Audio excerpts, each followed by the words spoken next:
तो hello student, welcome back to my channel Samrat academy. तो दोस्तों, मेरा नाम है आकाश और मैं आज की वीडियो में बात करने वाला हूं आप लोगों को मानचित्र कार्य को लेकर। ठीक है, क्योंकि मोस्ट इंपोर्टेंट क्वेश्चन कराए जा रहे हैं, सब कुछ कंप्लीट हो ही रहा है आप लोगों का, लेकिन ये भी पोर्शन बहुत ज़्यादा जरूरी है क्योंकि 10 नंबर आप लोगों को मिलने वाला है। ठीक है, आराम से 10 नंबर कवर कर पाएंगे आप। तो चलिए 10 नंबर पक्का करा दूंगा मैं आप लोगों को, कोई टेंशन बात नहीं है, आराम से करेंगे। जैसा कि देख पा रहे हैं, मैं पेपर लिया हूं 2020 का। ठीक है, 2021 में तो प्रमोशन हो गया, जानते हैं आप लोग। 2020 का यह पेपर है और सामाजिक विज्ञान का पेपर है और इसमें किस प्रकार का मानचित्र का क्वेश्चन पूछा गया है, सेम उसी को हम आराम से सॉल्व करके दिखाएंगे आप लोगों को। देखिए, हमने यहाँ पे मैप भी लेकर आया है और ऐसा ही पेपर आप लोगों को मैप मिलेगा आपके एग्जाम में। और यहाँ पे नीचे देख सकते हैं, तो यहाँ पे नेम लिखने के आएगा, अपना नाम लिख दीजिएगा आप लोग। ठीक है, और यहाँ पे क्लास लिख लीजिएगा, यहाँ पे रोल नंबर और यहाँ पे टीचर का सिग्नेचर करवा लीजिएगा। ठीक है, ऐसा 2 आपको मिलेगा। ठीक है, हाँ, बोर्ड एग्जाम में। और इसमें देखिए, जो आप लोगों का पेपर है, इसमें खंड क और खंड ख 2 से आपका आता है। ठीक है, तो चलिए मैं दिखा देता हूँ। खंड क देखिए, खंड क में मानचित्र में आप लोगों को दिखाता हूँ क्वेश्चन किस प्रकार पूछा गया है। उसके बाद मैं आप लोगों को इस पे सॉल्व करके दिखाऊंगा कि कौन से क्वेश्चन को कैसे सॉल्व किया जाता है। तो चलिए देख लेते हैं। मानचित्र कार्य यहाँ से स्टार्ट हो गया। देखिए, लिखा है मानचित्र कार्य, लिखा है ना, मानचित्र कार्य। एक एक क्वेश्चन हम लोग करने वाले हैं। तो चलिए सबसे पहले मैं आप लोगों को बता दूं कि देखिए, पहला प्रश्न क्या है। देखिए, एक प्रश्न आप लोगों को 1 नंबर का मिलेगा। ठीक है, कह रहा है, देखिए 14वां से यहाँ से प्रश्न स्टार्ट है और प्रश्न यह है कि वह स्थान जहां से महात्मा गांधी ने सविनय अवज्ञा आंदोलन प्रारंभ किया था। ठीक है, और आपको मैप पे दर्शाना है।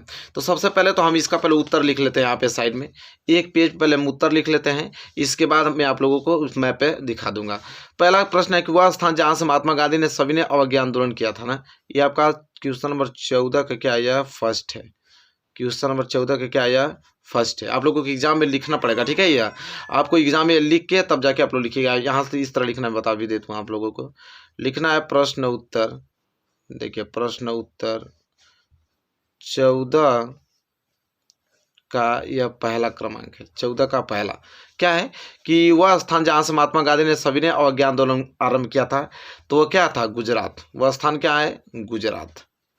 गुजरात में दांडी नामक एक स्थान है। ठीक है, आप लोग भी जानते हैं दांडी। ठीक है, वहां से उन्होंने स्टार्ट किया था क्या, सविनय अवज्ञा आंदोलन प्रारंभ किया था। ठीक है, तो ये हो गया। ठीक है, इसको अभी हम दिखाऊंगा आप लोगों को कि कहाँ पे वो स्थान, कैसे मैप पे करना है आप लोगों को। इसके बाद चलिए दूसरा देख लेते हैं। दूसरा प्रश्न क्या है, वह स्थान जहाँ जलियांवाला बाग की घटना घटी। ये तो आपका था पहला, और यहाँ पे मैं इसका दूसरा का उत्तर लिखता हूँ। दूसरा कह रहा है, वह स्थान जहाँ जलियांवाला बाग की घटना घटी, कहाँ घटा, अमृतसर, पंजाब में। कहाँ, अमृतसर, पंजाब में। कोष्टक में पंजाब में पड़ता है अमृतसर, वहीं जलियांवाला बाग की घटना घटा। ठीक है, और 2 प्रश्न हो गया। इसके बाद तीसरा, अभी खंड क कर रहा हूँ, खंड ख बाकी है। ठीक है, आराम से करेंगे, कोई दिक्कत नहीं है, पूरा कंप्लीट आपको मिलेगा यहाँ पे। तीसरा है, वह स्थान जहाँ सितंबर 1920 में भारतीय राष्ट्रीय कांग्रेस का अधिवेशन हुआ। सितंबर 1920 में भारतीय राष्ट्रीय कांग्रेस का जो अधिवेशन हुआ, कहाँ हुआ, तो वह कलकत्ता में हुआ। कहाँ पे, कलकत्ता में। तो तीसरे का जो उत्तर होगा हो जाएगा कलकत्ता में, क्योंकि सितंबर 1920 का अधिवेशन वहीं हुआ, कलकत्ता में। ठीक है, इसके बाद चौथा प्रश्न देख लेते हैं। चौथा प्रश्न क्या है, वह स्थान जिसकी घटना के कारण महात्मा गांधी ने असहयोग आंदोलन स्थगित किया। किस घटना के कारण महात्मा गांधी ने असहयोग आंदोलन क्या किया, स्थगित कर दिया, तो वो चौरी चौरा की घटना था। चौरी चौरा की घटना कहाँ पे, तो उत्तर प्रदेश में, यूपी में। ठीक है, चलिए 5वां लास्ट प्रश्न है खंड क का, वह स्थान जहां 1927 में भारतीय राष्ट्रीय कांग्रेस का अधिवेशन हुआ। भारतीय राष्ट्रीय कांग्रेस का अधिवेशन कब हुआ, 1927 में। कहाँ पे, तो मद्रास में हुआ था। कहाँ पे, मद्रास में हुआ था। तो यहाँ खंड क के लिए हमने 5 प्रश्न तैयार कर लिया है। अब इसको हमें दर्शाना है मैप में। ठीक है, तो चलिए मैप का सहारा लेते हैं और मैप में ये स्थान कहाँ कहाँ है उसको हम लोग डिनोट करते हैं। तो चलिए अब मैं मैप में दिखाता हूँ। ठीक है, मैप को थोड़ा मैं बड़ा कर देता हूँ ताकि आपको अच्छे से स्पष्ट दिखाई दे। मैप है। ठीक है, पहला प्रश्न हमारा था, वह स्थान जहाँ से महात्मा गांधी ने सविनय अवज्ञा आंदोलन प्रारंभ किया था, तो उसका उत्तर था क्या, गुजरात। ठीक है, क्या था, गुजरात, जो कि दांडी पड़ता है। ठीक है, तो वो लोकेशन कहाँ है यहाँ पे, तो ये लोकेशन आप देख पा रहे हैं। ये जो लोकेशन आपको दिखाई दे रहा है मैप में, ये वाला पोर्शन, यही आपका दांडी है। क्या है, दांडी है। तो यहाँ पे करके मैं यहाँ ब्लैक पेन से लिख देता हूँ, आप लोग नोट कर लीजिए। यही आपका डांडिया, क्या है, डांडिया। यहीं पे आपका महात्मा गांधी ने सविनय अवज्ञा आंदोलन प्रारंभ किया था इसी लोकेशन पे, ठीक है। तो इस तरह आप लोगों को चिन्हित कर देना है। तो क्लियर हो गया। दूसरा प्रश्न क्या था यहाँ पे दिखा मैं दे दूं, वह स्थान जहां जलियांवाला बाग की घटना घटी। तो जलियांवाला बाग की घटना घटी अमृतसर में। कहाँ घटी? अमृतसर में। तो अमृतसर का लोकेशन कहाँ है? ये जो लोकेशन आप देख रहे हैं ये अमृतसर का लोकेशन है। तो यहाँ पे आपको इस तरह तीर का निशान देके अमृतसर लिख देना है बस, फिर आपको नंबर पूरा मिल जाएगा। अमृतसर, ये क्या है आपका? अमृतसर है। क्लियर। चलिए इसके बाद तीसरा प्रश्न क्या था यहाँ पे, वह स्थान जहाँ सितंबर 1920 में भारतीय राष्ट्रीय कांग्रेस का अधिवेशन हुआ। तो हमने देखा था कलकत्ता में, ठीक है। क्या देखा? कलकत्ता। अब कलकत्ता कहाँ है उसको देख लेते हैं। तो कलकत्ता, ये वाला पोर्शन बिंदु देख रहे हैं, ये आपका कलकत्ता है, ठीक है। तो मैं ऐसा करता हूँ, यहीं पे लिख देता हूँ डैश करके, ये क्या है? कलकत्ता है। कलकत्ता, ये जो बिंदु में दिया हूँ ये वाला पॉइंट है, ठीक है। ये ना सोचिएगा कि ये वाला पोर्शन, ये जो बिंदु दिया हूँ यही कलकत्ता है, ठीक है। वाला पोर्शन क्या है? कलकत्ता है, जो 1920 का अधिवेशन हुआ था। किसका? 1920 में, सितंबर का अधिवेशन 1920 में, ठीक है। तो क्लियर हो गया। इसके बाद चौथा प्रश्न, वह स्थान जिसकी घटना के कारण महात्मा गांधी ने असहयोग आंदोलन स्थगित किया। तो वो कह रहा कि वो कौन सा स्थान है जहाँ पे असहयोग आंदोलन को स्थगित कर दिया गया था। तो चौरी चौरा की घटना थी, ठीक है। तो चौरी चौरा कहाँ है उसको देखने वाले हैं। तो चौरी चौरा का लोकेशन उत्तर प्रदेश में पड़ता है। कहाँ भाई? ये जो लोकेशन आपको दिखाई दे रहा है ये चौरी चौरा क्या है, यहाँ पे लिख देता हूँ चौरी चौरा। ये जो बिंदु दिखाई दे रहा है यही पोर्शन है आपका चौरी चौरा का, ठीक है। तो यहाँ तक क्लियर हो गया। अब लास्ट इसका है पांचवा, वह स्थान जहाँ 1927 में भारतीय राष्ट्रीय कांग्रेस का अधिवेशन हुआ। तो वह है मद्रास, ठीक है। हम देखने वाले हैं कि मद्रास कहाँ पे है। तो मद्रास का लोकेशन थोड़ा सा नीचे यहाँ पे आप जाएंगे तो ये मद्रास का लोकेशन आपको दिखाई देगा। 1927 का अधिवेशन यहीं पे हुआ, ठीक है, जो कि मद्रास है, मद्रास, ठीक है। तो यह तो आपका खंड अब पूरा का पूरा आपका मालूम चल गया, ठीक है। 5 था, 5 हमने अच्छे तरीके से आप लोगों को मानचित्र पर दर्शा के बता दिया। अब ये तो खंड क का था। अब देखिए इसी खंड का अब यहाँ पे कंप्लीट हो गया, तो इसी पेपर में खंड ख आता है। देखिए खंड का यहाँ से स्टार्ट हो गया ना। अब इसके हम देखने वाले हैं क्या आप लोगों के मानचित्र, और इसके मानचित्र भी 5 आते हैं, ठीक है, 5। पहला प्रश्न देखिए कर रहा है कि लौह इस्पात उद्योग का कोई एक केंद्र चिन्हित करना है। दूसरा, राणा प्रताप सागर इस चिन्ह द्वारा आपको चिन्हित करना है मैप में। लाल मिट्टी का क्षेत्र कोई एक आपको इस चिन्ह के द्वारा इंडिकेट करना है। कोई एक आणविक ऊर्जा इस चिन्ह द्वारा आपको चिन्हित करना है। और पांचवा प्रश्न यह है कि महाराष्ट्र की राजधानी को इस चिन्ह द्वारा आप लोगों को चिन्हित करना है। तो चलिए ये तो आपका जो मानचित्र था ये तो खंड क के लिए था, और मैंने कहा ना तो कि 2 मानचित्र आपको मिलेगा, ठीक है। तो 2 मानचित्र, ये मानचित्र का काम खत्म। अब दूसरा मानचित्र मैं लेता हूं और इसके प्रश्नों का उत्तर देता हूं। तो चलिए आराम से करते हैं कि इस मैप में जो जो क्वेश्चन पूछा है सबका उत्तर हम लोग आसानी तरीके से देंगे, ठीक है। अब इसकी बारी आ गया, तो इसके में देखते हैं। देखिए पहला प्रश्न यह है, चलिए तो देख लेते हैं। लौह इस्पात उद्योग का कोई एक केंद्र इस चिन्ह द्वारा क्या करना है, आप लोगों को चिन्हित करना है। तो देखिए लौह इस्पात उद्योग तो बहुत सारा है, आपका बिल्लारी है, तुमकर है, ठीक है। ये सब लौह इस्पात अयस्क केंद्र है। वहाँ पे चंद्रपुर भी है आपका, ठीक है। 2-3 महत्वपूर्ण है। यहाँ पे मयूरभंज भी है, ठीक है। तो कोई एक ही हमको यहाँ पे डिनोट करना है। तो चलिए देख लेते हैं मैप में। यहाँ पे तो यहाँ मैप में सबसे एक ही केंद्र बताऊंगा, सबसे आसान। लौह इस्पात उद्योग का कोई एक केंद्र पूछा है ना कि लौह और उसका चिन्हित आपको किस चिन्ह से करना है, इस वाले चिन्ह से भी याद होना चाहिए। लौह इस्पात उद्योग का कोई एक केंद्र इस चिन्ह से आप लोगों को चिन्हित करना है, ठीक है। तो चलिए मैं बता देता हूँ। सबसे सिंपल एक होता है तुमकर, ठीक है, तुमकर। वैसे तो बहुत केंद्र है लेकिन तुमकर का मैं बता देता हूँ, तुमकर, ठीक है, तुमकर बता देता हूँ। और एक बिल्लारी उसके बगल में आता है, बिल्लारी, वो भी केंद्र ही है लौह इस्पात का। क्या?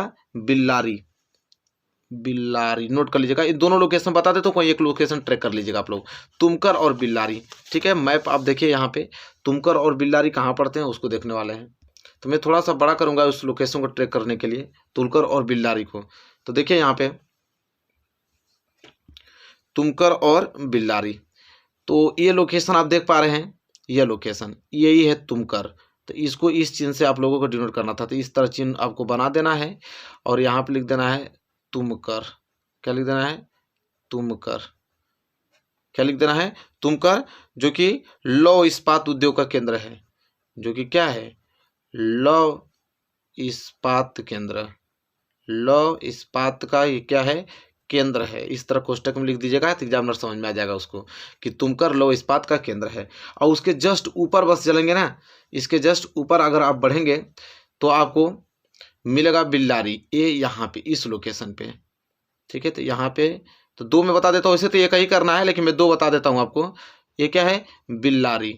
तो दोनों में से कोई एक याद रहेगा लोकेशन आप तो कर सकते हैं। ये है बिल्लारी, ये भी आपका लौह इस्पात का केंद्र ही है। क्लियर हो गया। तो ये प्रश्न नंबर पहला था, क्लियर हो गया होगा। प्रश्न नंबर दूसरा क्या है कि राणा प्रताप सागर को इस चिन्ह द्वारा दर्शाना है। तो चलिए देखते हैं लोकेशन पे कि राणा प्रताप सागर इस लोकेशन में कहाँ पे है। चलिए देख लेते हैं राणा प्रताप सागर। तो देखिए ये लोकेशन आप दिखाई दे रहा है आप लोगों को, ये वाला लोकेशन, ठीक है। यही आपका राणा प्रताप सागर है, ठीक है। तो यहाँ पे आपको लिख देना है राणा प्रताप सागर, राणा प्रताप सागर। हाँ लेकिन याद रहे आपको जिस चिन्ह से कहा है उसी चिन्ह से। तो देखिए यहाँ पे चिन्ह हमको क्या दर्शाने के लिए रहा था, इस चिन्ह से। देखिए राणा प्रताप सागर को इस तरह डैश से, तो इसको हमें जो ये पोर्शन है इसको डैश बनाना पड़ेगा इस तरह। जिस चिन्ह से बोलेगा उसी चिन्ह से आपको बनाना है इस तरह। यही आपका क्या है, राणा प्रताप सागर है, ठीक है। इसके बाद 2 क्वेश्चन हो गया। तीसरा क्वेश्चन देखिए क्या करा है, लाल मिट्टी का क्षेत्र इस चिन्ह द्वारा चिन्हित कीजिए। तो चलिए देख लेते हैं कि लाल मिट्टी का क्षेत्र कौन है, ठीक है। तो यहाँ से हम देखेंगे लाल मिट्टी का कोई एक क्षेत्र बताना है यहाँ पे लोकेशन में। तो चलिए दिखा देता हूँ मैं आप लोगों को लाल मिट्टी का क्षेत्र किस चिन्ह से बनाना था। आप लोगों को इस तरह बड़े ब्रैकेट से लाल मिट्टी का क्षेत्र चिन्हित करना है, ठीक है, इस तरह ब्रैकेट से। तो देखिए लाल मिट्टी का क्षेत्र कैसे डिनोट होगा, इसमें से कोई लोकेशन एक चूज करना है। तो ये जो आपको क्षेत्र आपको दिखाई दे रहा है, ये वाला क्षेत्र, ये जो बड़ा पोर्शन है, छोटा पोर्शन दिखाई दे रहा है वाला क्षेत्र, इसमें सभी लाल मिट्टी पाया जाता है इस लोकेशन पे, ठीक है। तो यहाँ पे आप लोगों को क्या करना है, इस तरह बॉक्स बना देना है, इस तरह बॉक्स को बना देना है कि यह जो क्षेत्र बॉक्स को दर्शा रहा है यहाँ पे लाल मिट्टी पाई जाती है, ठीक है। कौन सी मिट्टी पाई जाती है, लाल मिट्टी पाई जाती है। तो इस पूरे के पूरे लोकेशन पे यहाँ पे लाल मिट्टी पाई जाती है। तीसरा लाल मिट्टी आपको लिख देना है और आपका नंबर मिल जाएगा। इसके बाद फिर नेक्स्ट है, कह रहा है कोई एक आणविक ऊर्जा केंद्र इस द्वारा चिन्हित कीजिए। कोई एक आणविक ऊर्जा केंद्र का नाम लिखना है, जो कि बताना है कि कोई एक केंद्र है जो आणविक ऊर्जा केंद्र है, और उसके लोकेशन को इस तरह ट्रैक करना है, ठीक है, आणविक ऊर्जा केंद्र का। तो चलिए एक मैं आणविक ऊर्जा केंद्र बताता हूं जो कि अरोरा है, बहुत ज़्यादा सिंपल है। तो यहाँ पे अरोरा पड़ता है जो कि आणविक ऊर्जा केंद्र है, अरोरा, ठीक है। तो उसे किस चिन्ह द्वारा, इसी चिन्ह से डिनोट करना था, इसको त्रिभुज बना के रंगना था। तो यहाँ पे लिख दीजिएगा कि यह है नरोरा, क्या है, नरोरा। ये जो नरोरा है आणविक ऊर्जा केंद्र है, क्या है, आणविक ऊर्जा केंद्र, आणविक ऊर्जा केंद्र, क्या है, आणविक ऊर्जा केंद्र है नरोरा, ठीक है। तो क्लियर हो गया। कलपक्कम भी है, वैसे कलपक्कम भी इस लोकेशन में पाया जाता है। तो कोई एक ही आप याद कर लीजिए, कोई दिक्कत नहीं है। तो नरोरा आपको समझ में आ गया होगा, ठीक है। ये प्रश्न नंबर क्या था, चौथा, ठीक है। प्रश्न नंबर 5वां देख लेते हैं कि महाराष्ट्र की राजधानी चिन्हित कीजिए। कह रहा है कि महाराष्ट्र की जो राजधानी क्या होती है उसको चिन्हित करना है। ये देख लेते हैं। तो महाराष्ट्र की राजधानी क्या होती है, मुंबई। महाराष्ट्र की राजधानी क्या है, मुंबई है। तो मुंबई का लोकेशन कहाँ है भाई, देख लेते हैं मुंबई कहाँ है। तो मुंबई का लोकेशन ये है, ये जो आपको पोर्शन दिखाई दे रहा है ये मुंबई का लोकेशन है। तो आपको इस तरह गोले से ही बताना है उसको, महाराष्ट्र की राजधानी मुंबई। तो यहाँ पर लिख देना है मुंबई, जो कि महाराष्ट्र की राजधानी है। तो ये 5वां प्रश्न भी कंप्लीट होता हुआ। तो बस यही काम है, बस इसी तरह आपको करना है, ठीक है। तो मेरे प्यारे विद्यार्थियों, देखा आपने, यह मानचित्र खंड ख है और यह खंड क है, ठीक है। यहाँ पर लिख लीजिएगा आप लोग, खंड क के लिए मानचित्र है और यह है खंड ख के लिए, और आपका 10 नंबर पूरा कंप्लीट हो गया। इसी तरह आपको मानचित्र फ्रेश क्लीन आपको भरना है, पूरा का पूरा नंबर मिल जाएगा। तो मेरे प्यारे विद्यार्थी, वीडियो आपको कैसी लगी बताइए। वीडियो अच्छी लगी हो तो प्लीज़ लाइक कीजिए और चैनल पर नए हैं तो चैनल को सब्सक्राइब करके बेल आइकन को प्रेस कर लीजिए। किसी में भी दिक्कत हो रहा है कमेंट कीजिए, मैं तुरंत वीडियो बना दूंगा।